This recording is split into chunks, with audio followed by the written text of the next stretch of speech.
Portugal é geograficamente estratégico. Há alguma razão específica para ser tão pouco desenvolvido ou se deve ao próprio processo idiosincrático cultural do povo? O Farol tem interesse em Portugal? Eu sou cidadão português hoje em dia, né? Eu tenho uma cidadania portuguesa. Eu tenho interesse, eu acho que existe uma origem luso-brasileira. Eu acho Portugal um país extremamente interessante. As razões para a decadência portuguesa, porque Portugal já foi uma potência gigantesca, né? Mais do que prometia a força humana, entre gente remota edificar um novo reino que tanto sublimaram. Portugal era uma potência gigantesca. A nação luso-brasileira era uma nação única, né? Luso-brasileira. A razão da decadência, eu acho que está nas escolhas. Tem várias escolhas erradas que foram feitas. Se você me permitir, teve a questão do sucesso, que torna todo mundo mais mole, mas teve algumas coisas erradas que foram feitas ali ao longo dos séculos 16, 17, 18, e aí matou Portugal. Depois disso, nos recuperou mais. Teve a questão de Dom Sebastião, foi um baque muito grande, Dom Sebastião. Depois de Dom Sebastião vir uma colônia absorvida pela Espanha, demora 100 anos para o Duque de Bragança conseguir a independência de Portugal de Espanha de novo. Quando consegue, dá uma reativada, mas eu acho que aquele espírito desbravador que sobrou no Brasil ainda tinha um espírito que eu diria que é um espírito desejo de poder do Nietzsche, né? Uma coisa mais aquele Übermensch, né? O homem superior que quer mais, avança, que está presente um pouco mais no Brasil. Em Portugal se apagou. Portugal era um país surpreendente. Você tinha colônias portuguesas em Newfoundland, no norte do Canadá. Os caras iam pescar, meu. Os portugueses estavam em Macau, estavam espalhados, um monte de descobertas, pesquisa científica, e aí vem essa decadência. Junto, teve a questão da grande perseguição aos cristãos novos, também contribuiu muito, eu acho, para a decadência. A dinâmica da perseguição dos cristãos novos em Portugal não envolvia perseguição religiosa pura e simplesmente. Tinha muita extorsão financeira, entendeu? Envolvia muito, cara, o seu bisavô era judeu. Não, todo mundo é batizado aqui, todo mundo é cristão e tal. Quer dinheiro. Tira a propriedade, tira as coisas, chantageia, extorque. Eu acho que contribuiu muito para a decadência portuguesa. Você vê aí grandes pensadores de origem portuguesa, né? Fora de Portugal, você tem um que é provavelmente um dos maiores, está entre os 10 maiores, com certeza, entre os 10 maiores filósofos da história da humanidade, que é o Benedito Spinoza. O Benedito Spinoza é exatamente isso, né? Era de família portuguesa que teve que sair de Portugal. Não tanto só pela perseguição religiosa, mas tinha muita extorsão. O pessoal extorquia muito. Teu bisavô era judeu, pô, mas não tem nada a ver com isso, cara. Não, mas você também, começava a chantagear, tirar os bens, ir atrás. Quer saber, eu vou embora daqui. Tem outro, que é dos economistas, tem o Adam Smith, que é quem é considerado o fundador da teoria econômica, mas logo abaixo do Adam Smith, assim, pouca coisa abaixo, assim, tipo discussão, qual é o melhor carro alemão, na época que carro alemão era bom, né?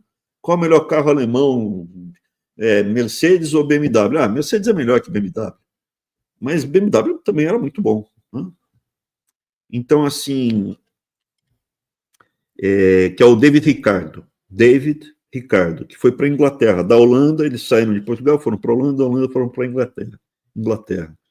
Você vê, Nova York foi fundada por cristãos novos e judeus brasileiros que saíram daqui do Brasil, que saíram do Brasil de Recife e foram para Nova York. Eu acho que esse ambiente atrapalhou muito, muito. Tem a questão, enfim, tem várias coisas aí, né? A decadência de Portugal, eu diria que também quem fica em Portugal, você tem um mundo acontecendo no Brasil, um mundo acontecendo nas colônias. Eu estava escutando, né? Eu não leio mais tanto, eu escuto mais sobre a colonização portuguesa na Índia. Teve também esses pecados na Índia, mas é interessante que o processo de decadência português, ele também acontece na Espanha. Portugal e Espanha, os dois afundam. Eu acho até pelas mesmas razões. Só que o Portugal, como é um país que tinha uma família imperial, tinha um grupo dominante um pouco melhor, ele consegue preservar a unidade, ele não se desmancha nas guerras napoleônicas como a Espanha se desmanchou. Então é um mérito para Portugal.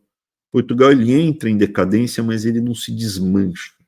O Brasil e Portugal, eles entram em decadência, mas eles conseguem manter a unidade. Eu acho que esse espírito, desejo de poder, vem para o Brasil. O Pedro I, nitidamente, era um Übermensch, era visível, um cara acima da vida, maior que a vida. O Pedro I. O segundo era um gênio. Um gênio, não sei, mas é uma pessoa brilhante.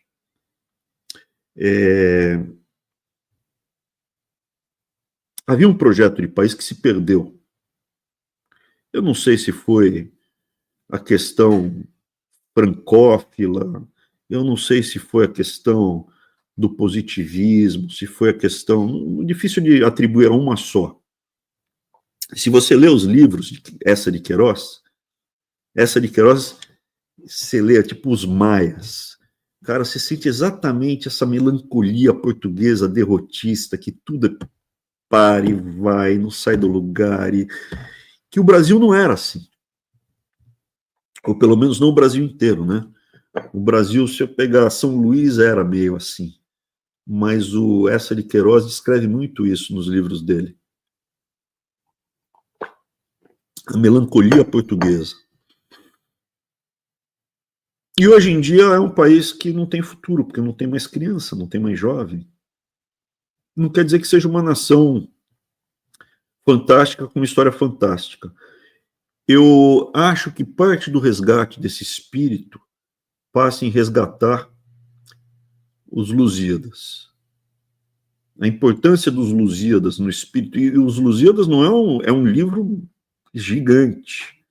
Livros fundadores das culturas são muito importantes. E o Brasil tem talvez um dos melhores. Se você pegar, né? Aqui eu não tô. Cara, eu sou um cara simples, mas eu sou um cara simples que já leu alguma coisa, na minha opinião, tá? Se você pegar a obra do Dante e comparar com, né, a Divina Comédia, que é o marco fundador do que seria o italiano, e comparar com os Lusíadas, Lusíadas é melhor. O Dom Quixote de La Mancha, eu estou com o audiobook dele aqui, eu fico escutando o Dom Quixote. Ele é mais engraçado, é um livro no começo, tal, bacaninha, tal, mas fantástico, bem escrito, mas os Lusíadas é melhor do que o... É melhor. Fausto do Goethe é estupendo, mas o Lusíadas, cara, é uma obra que tem exatamente o espírito do Übermensch do Nietzsche, esse espírito de grandeza. E é muito curioso, porque durante os Lusíadas, ele começa escrevendo toda aquela esperança que é o nascimento de Dom Sebastião, e aí a morte dele, com toda a fina flor do que tinha a geração mais potente de Portugal. Para quem não conhece, eles estavam com muito medo justamente que Portugal acabasse na mão de Espanha, porque não tinha herdeiro. E aí nasce Dom Sebastião, e o garoto nasce e o garoto é bom, entendeu? Não é só que ele era um rei, o cara era bom, o cara é bom, preparado, inteligente, corajoso, e aí morre. Some, nem morre, some. E, rapaz, ali quebrou muito o espírito do país, quebrou demais. Junto com Inquisição, junto com a sacanagem toda, para vocês terem uma dimensão, naquela época, como foi, porque hoje em dia existe um pseudo-resgate para tentar diminuir o que foi a Inquisição. Veja, você não pode atribuir tudo o que aconteceu nos países católicos à Igreja Católica. O próprio Maquiavel descreve que ali na Inquisição os caras foram sacanas, principalmente em Espanha, foram muito sacanas. Na época, quando morre Dom Sebastião, seria normal, acontecia nas monarquias, o rei, quando não tinha mais nenhum herdeiro, ir para um bastardo legítimo, isso é um bastardo reconhecido pelo rei. Você casava por interesse, você não casava com quem você gostava. Era casamento arranjado. Então, se você se apaixonasse por uma mulher, tivesse filho com ele, no caso da Inglaterra, você ia receber o nome de Fitzroy, né? O filho do rei, Fitzroy.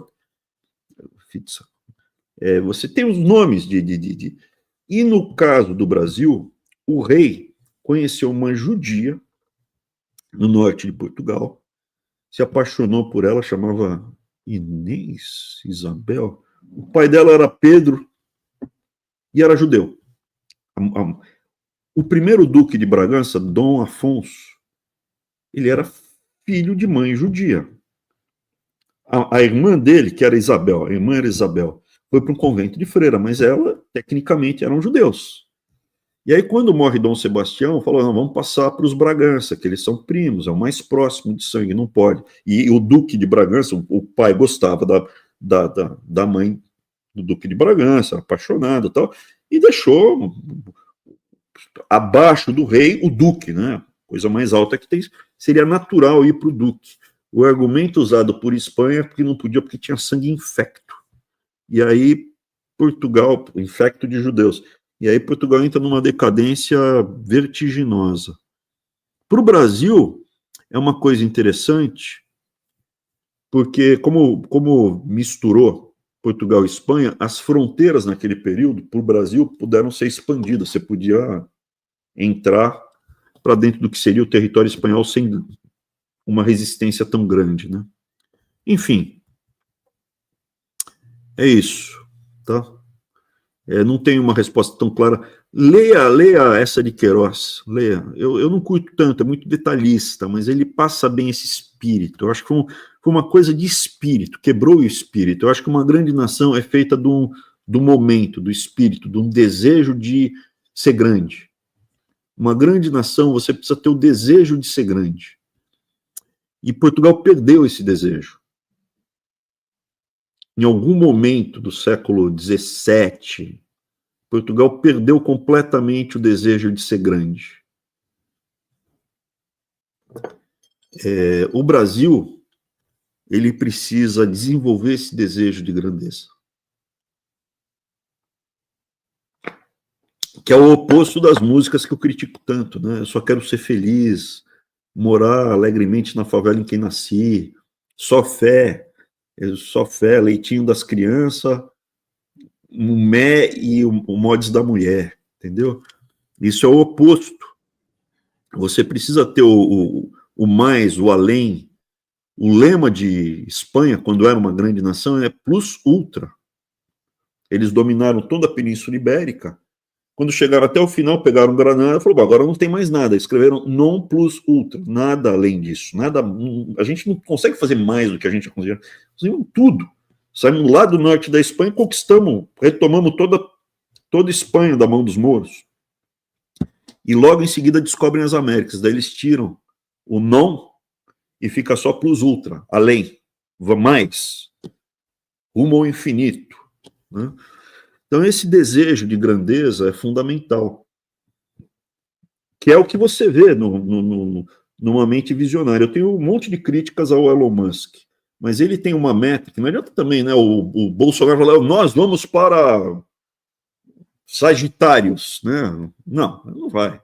Agora, a gente vai para Marte. Para Marte, cara, que loucura. Eu vou fazer carro elétrico, pô. Vou fazer foguete da ré e parar aqui. Isso é um Übermensch. Ok?